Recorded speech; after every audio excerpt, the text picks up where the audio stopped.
I am going to dictate exercise 3 and 4 from Progressive Magazine June 2025. Gets ready for the dictation. 3, 2, 1, start. Sir, with regard to the family planning program of the Government of India, it is true that our government and our country have been perhaps the pioneers in respect of taking advantage of the World Health Organization expertise and assistance in regard to family planning program, and that in the last several years one cannot ignore some of the good sides of the achievement of the family planning program.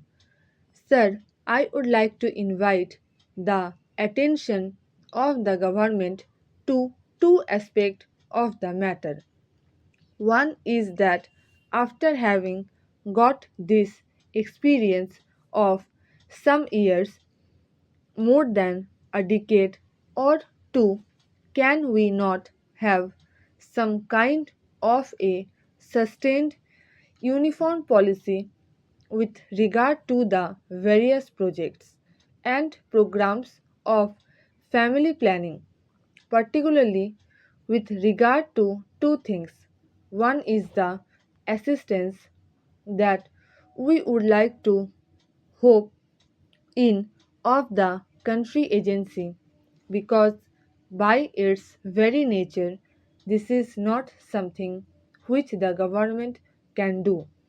Government can spend money, government can give encouragement, but basically it is a question of educating the people, educating the illiterate, and educating the people in the countryside, and also taking the maximum possible help from the voluntary social institution in which a large number of women organizations are also doing a lot of good work in this regard. The complaint I hear is that the policy of the government in regard to incentive offered, it is not quite free from faults. Every now and then different kind of incentives are tagged on while attracting more people. Then those incentives are not maintained for a particular period of time, so that certain incentives are withdrawn and certain new incentives are given. The result is that the interest in the program is for the incentive offered rather than for the ultimate objective of controlled and healthy family planning. I would therefore request the government to ensure that the family planning program has a certain sustained outlook, that the incentives are well thought out, and that there is no change every now and then in regard to this or that incentives. Then this should be free from one very serious error. This is not only an error, I would say it is a criminal thing in the name of operation. A large number of old people, children, and boys are also booked into the whole thing because they get some extra financial incentive. Now I come to demand about the freedom fighter. I endorse very harmly many of the points which my honorable friend made when he talked about genuine and bogus freedom fighter.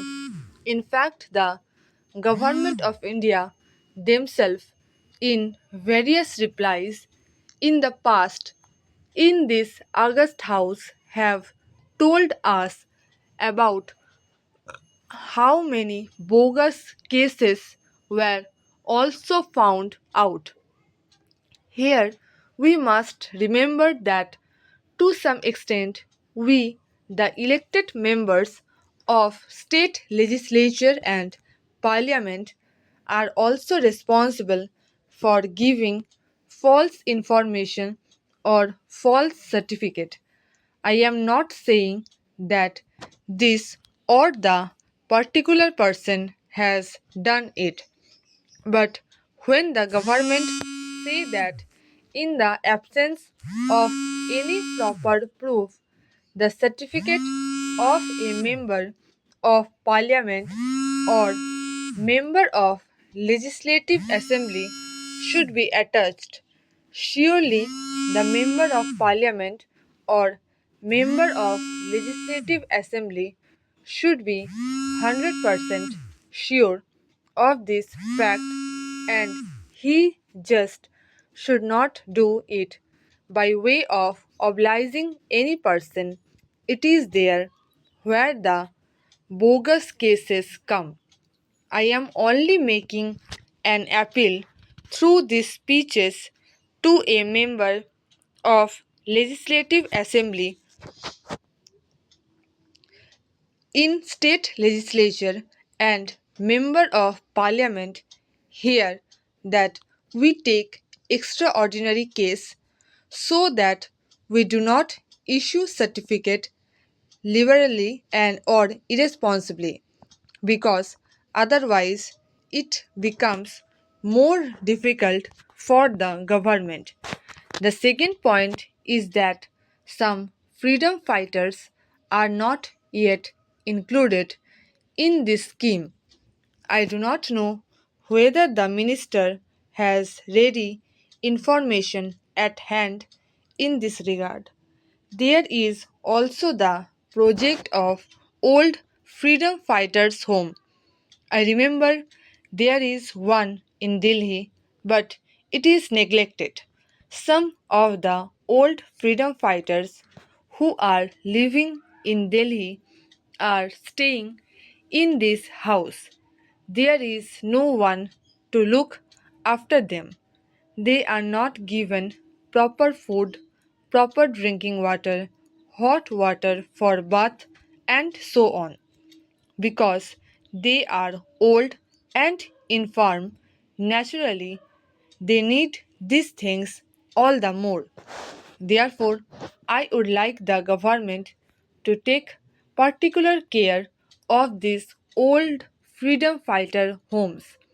Lastly, although I know that the government of India have paid a lot of money to these freedom fighters, I see from letters received by me, not only from Gujarat but from other part of the country as well, that the papers of freedom fighters are not disposed of, although the application had been properly sent through the state administration and more than 2 years have elapsed. Some of them are above 65. If they have to wait for another 1 or 2 years to get the pension, they may not be available to take it. We are prepared to give some additional grants if the minister wants it that way to them. Stop. I am going.